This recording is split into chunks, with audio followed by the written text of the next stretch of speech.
Assalamualaikum warahmatullahi taala wabarakatuh dan selamat sejahtera para pelajar sekalian. Apa khabar para pelajar pada hari ini? Diharapkan semua pelajar akan berada dalam keadaan yang sihat dan walafiat. Pada hari ini kita akan meneruskan pembelajaran kita pada bab nilai masa wang jam yang ketiga. Seperti mana biasa, sebelum kita memasuki pembelajaran pada hari ini, kita akan melihat apa yang telah kita pelajari pada jam yang lepas. Pada jam yang lepas, kita telah pelajari tentang garis masa, iaitu gambaran secara grafik yang digunakan untuk menunjukkan masa sesuatu aliran tunai masuk ataupun aliran keluar tunai berlaku. Dalam garis masa, para pelajar perlu ingat bahawa dia akan bermula daripada tahun kosong dan perlu ada nilai kadar faedah pada garis masa tersebut. Yang kedua adalah definisi jadual nilai masa wang, iaitu jadual yang menyenaraikan faktor nilai kini dan faktor nilai hadapan untuk tempoh tertentu dan pada kadar faedah tertentu. Jadual nilai masa wang adalah satu jadual yang mana kita akan gunakan untuk membantu kita mengira nilai pengkompaunan ataupun pendiskaunan yang akan kita kenakan pada duit yang kita simpan atau duit yang kita bayar. Dalam jadual nilai masa wang terdapat 4 jadual, iaitu jadual FVIF untuk amount sekaligus, nilai masa hadapan, FVIFA untuk annuity, nilai masa hadapan. Kita ada PVIF iaitu nilai amount sekaligus bagi nilai masa kini dan PVIFA iaitu amount annuity bagi nilai masa kini. So yang ketiga adalah merupakan rumus, iaitu rumus yang akan kita gunakan untuk nilai masa depan sekaligus dan juga nilai masa depan annuity matang. Rumus untuk digunakan dalam mengira nilai kini sekaligus dan juga nilai kini annuity biasa dan juga nilai kini annuity matang. Ini merupakan jadual yang akan kita gunakan bagi mengira bentuk-bentuk nilai masa wang tersebut.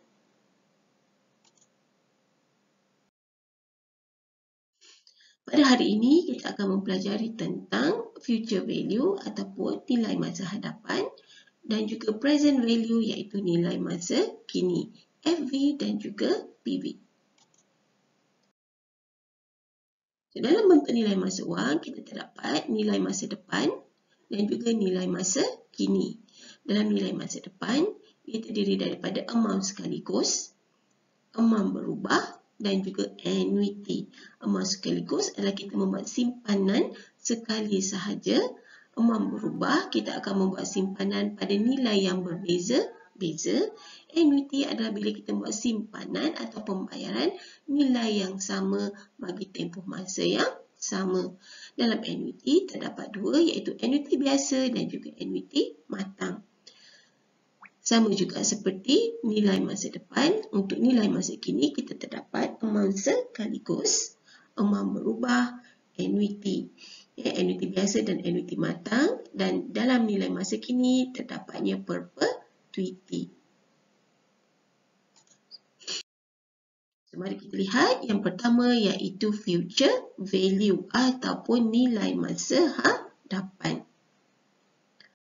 So, apa yang dimasukkan dengan nilai masa hadapan? Ia merupakan amount di mana aliran tunai atau siri aliran tunai akan meningkat dalam tempoh masa tertentu apabila dikompaunkan pada satu kadar faedah yang tertentu. Dan itu adalah merupakan nilai masa depan yang mana nilai dia akan bertambah ataupun meningkat. Kenapa? Kerana telah dikenakan kadar faedah tertentu.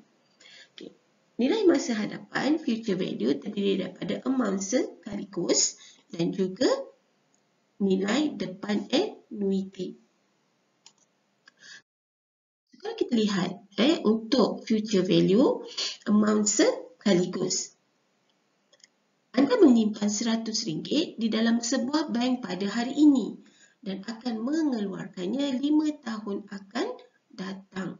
Berapakah jumlah yang terkumpul terkumpul pada ketika itu jika pihak bank membayar kadar keuntungan sebanyak 10% setahun. So, dalam soalan ini, dia mengatakan bahawa menyimpan RM100.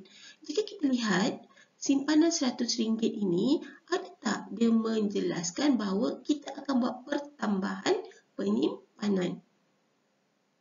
Dalam ayat ini hanya mengatakan RM100 kita simpan pada hari ini. Maksudnya sekali je disimpan. Dan akan mengeluarkannya 5 tahun akan datang. Bila dia dah simpan, dia akan biarkan dalam akaun dia selama 5 tahun. Dah cukup 5 tahun, baru dia akan keluarkan. Berapakah jumlah yang terkumpul pada ketika itu? Yang terkumpul pada bila? Pada tahun yang ke-5. Jika kadar keuntungan sebanyak 10% setahun. So, ini adalah menyatakan bahawa ia merupakan future value. Kenapa? Sebab kita perlu cari nilai pada masa akan datang. So, bagaimana hendak melukis garis masa untuk situasi ini? Yang pertama, kita akan letak tahun. Dan tahun ini dia mesti bermula daripada kosong. Kenapa kosong? Kerana kosong itu adalah hari ini. Jadi, para pelajar perlu ingat, untuk setiap garis masa, dia perlu bermula dengan kosong. Kita akan letak nilai 100 pada hari ini kerana pada masa itulah kita membuat penyimpanan. Tahun kosong merupakan hari ini ataupun sekarang. Ataupun pada awal tahun ataupun awal tempoh. Dan kita nak mencari pada tahun yang ke-5. Dan kalau kita lihat pada kadar faedah 10%, kita perlu cari future value pada tahun yang ke-5. Oleh kerana itu, kita perlu meletakkan FV sama dengan tanda soal untuk tahun yang ke-5. So, jadi garis masa ini dia menunjukkan bahawa kita telah menyimpan RM100 pada hari ini dikenakan kadar faedah 10% dan kita kena simpan selama 5 tahun. Pada tahun yang ke-5, berapakah nilai wang tersebut yang telah kita simpan? So, ini adalah nilai masa depan amount sekaligus. Kenapa amount sekaligus? Lagi sekali para pelajar, kita kata dia amount sekaligus kerana kita menyimpan RM100 ini sekali sahaja. Tiada penyimpanan yang berulang kali. Tiada pertambahan duit dan tiada pengurangan duit. Disimpan pada hari ini selama 5 tahun. So, itu adalah untuk nilai amount sekaligus. So, dengan menggunakan konsep pengkompaunan kadar faedah, berapakah amount yang terkumpul? Sama seperti pada masa kita pelajari konsep pengkompaunan ataupun compounding. Dalam jadual, kalau kita lihat tahun yang pertama, kita telah menyimpan RM100 dengan kadar faedah 10%. Kita akan mendapat faedah RM10. RM10 akan ditambah kepada RM100 dan menjadikan duit kita RM110 pada akhir tahun. Pada tahun yang seterusnya, duit kita menjadi RM110 dikenakan kadar faedah RM10. So, dapat jumlah faedah RM11. RM11 akan ditambah kepada RM110 menjadikan jumlah akhir pada RM121. Begitulah seterusnya akan berlaku sehinggalah pada tahun yang terakhir.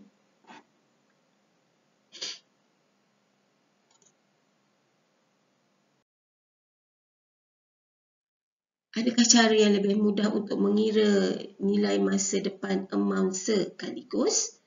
Kalau tadi kita lihat mencari nilai masa depan, kita terpaksa melukis dalam tabel.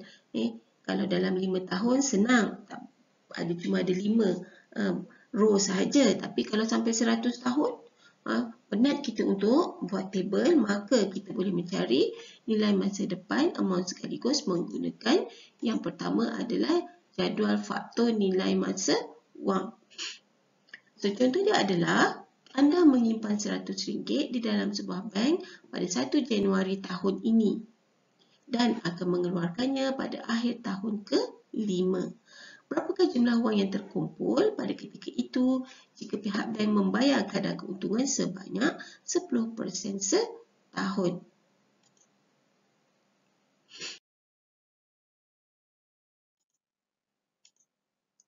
Kita menggunakan jadual nilai faktor. Jadual yang akan kita gunakan adalah nilai depan amount sekaligus, iaitu FVIF. FVIF ini merujuk kepada Future Value Interest Factor. So, dalam soalan tadi, kita harus mengeluarkan maklumat-maklumat penting. Maklumat kita adalah PV sama dengan RM100. Ini adalah duit yang kita simpan pada hari ini. I adalah 10%, N adalah 5 dan kita perlu mencari future value. Dengan menggunakan jadual faktor nilai masa wang, formula yang akan kita gunakan adalah FV, future value, sama dengan PV, present value. FVIF ini merupakan jadual faktor yang akan kita gunakan, future value interest factor, IN. Kita akan masukkan nilai ke dalam rumus tersebut. Dan kita akan mencari nilai FVIF 10%, 5 tahun pada jadual FVIF. Jadi, para pelajar sila rujuk kepada jadual FVIF masing-masing. Cari I sama dengan 10% di bahagian atas. So, kita lihat N sama dengan 5. Kita akan dapat nilai pada jadual tersebut adalah 1.6105. Dan bila kita kalikan, kita akan mendapat nilai pada tahun yang kelima, RM161.5. So, dapat semua para pelajar? Alhamdulillah, dapat. Kita lihat yang kedua.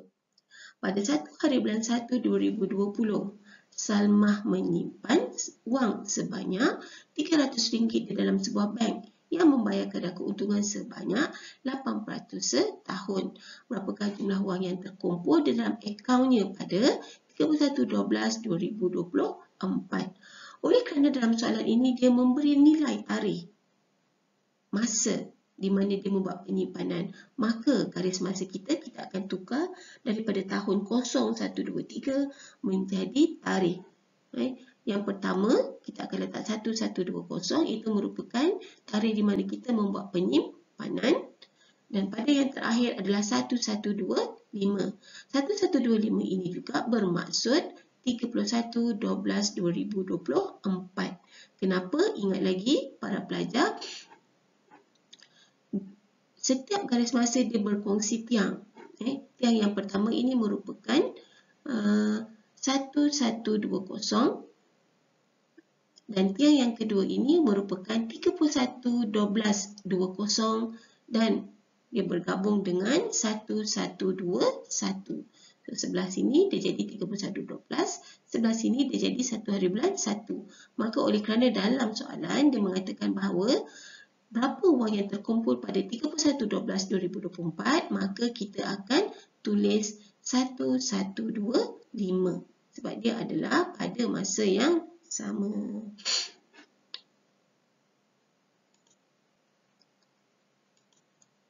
Okay, kita masukkan dalam formula faktor nilai masa wang 8%, 5 tahun dan kita akan dapat dalam jadual faktor nilai masa wang, nilai tersebut adalah 1.4693 dan setelah kita kalikan, jawapan akhir kita adalah RM440.79. Sila semak semua para pelajar untuk pengiraan tersebut. Adakah sama jawapan yang telah anda kira dengan jawapan yang telah diberikan di sini? Alhamdulillah, jawapan anda semua adalah sama.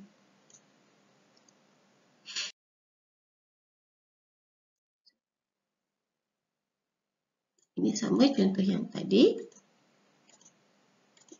Repeat. Okay, so kita lihat yang ketiga iaitu present value. So present value merupakan nilai hari ini bagi aliran tunai masa depan atau siri aliran tunai pada masa akan datang. Jadi present value mencari nilai masa kini. Sama juga seperti future value, dia terdapat dua jenis, iaitu nilai kini amount sekaligus dan nilai kini annuity.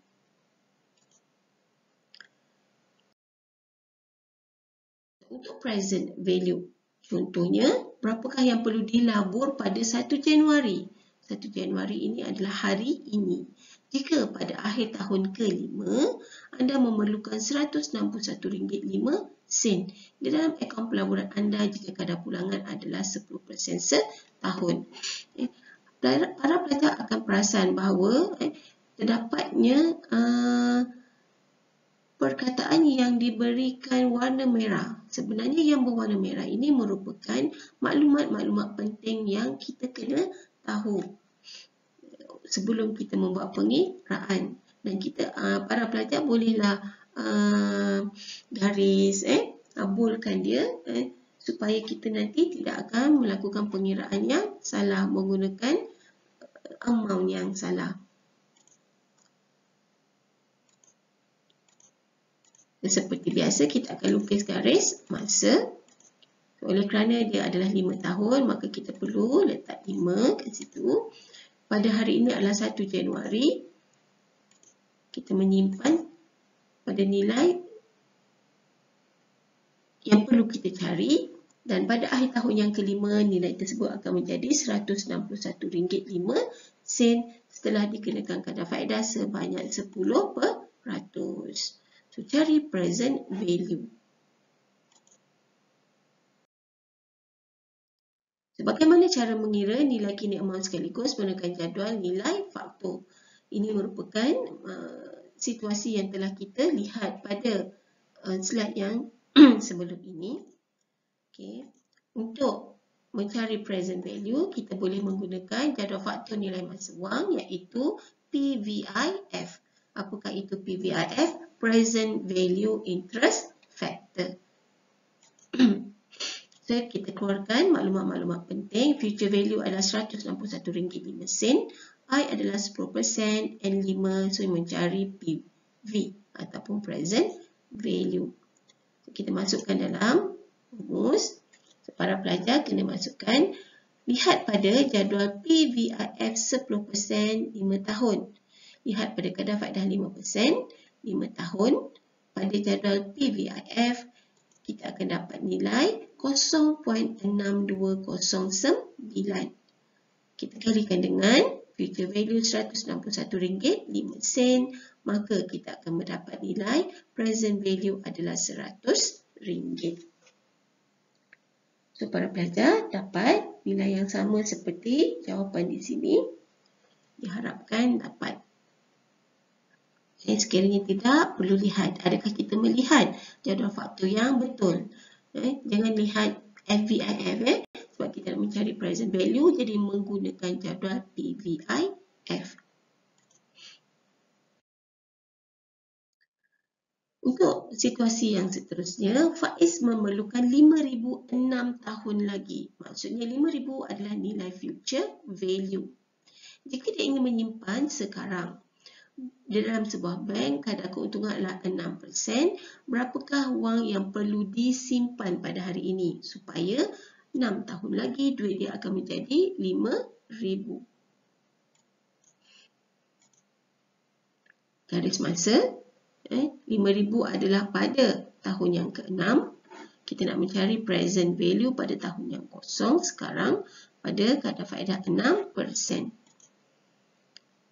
Dengan menggunakan jadual faktor nilai masa wang pada PVIF 6% untuk 6 tahun, maka kita akan dapat nilai 0.7050. Kita kalikan dengan nilai future value pada tahun yang ke-6 5,000, maka nilai yang perlu kita simpan pada hari ini adalah RM3,525. Ada soalan?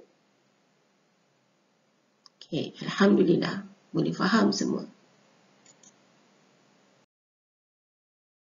Ini sahaja yang kita pelajari pada hari ini. Seperti biasa, sebelum kita mengakhiri pembelajaran, kita akan lihat apa yang telah kita pelajari pada hari ini. Pada hari ini kita telah pelajari nilai masa depan, iaitu amount di mana aliran tunai atau siri aliran tunai akan meningkat dalam tempoh masa tertentu apabila dikompaundkan pada satu kadar faedah tertentu. Dalam nilai masa depan, untuk amount sekaligus yang telah kita pelajari pada hari ini, kita akan menggunakan jadual faktor nilai masa wang FV sama dengan PV FVI N. Untuk nilai masa kini, kita akan mencari nilai pada hari ini bagi aliran tunai masa depan atau siri aliran tunai masa depan yang dikompaundkan pada satu kadar faedah tertentu. Formula bagi amount sekaligus nilai masa kini adalah PV sama dengan FV PVI N. So, itu sahaja pembelajaran kita untuk jam yang ketiga. Jumpa lagi pada jam yang keempat. Jaga diri, jaga peribadi. Assalamualaikum warahmatullahi taala wabarakatuh.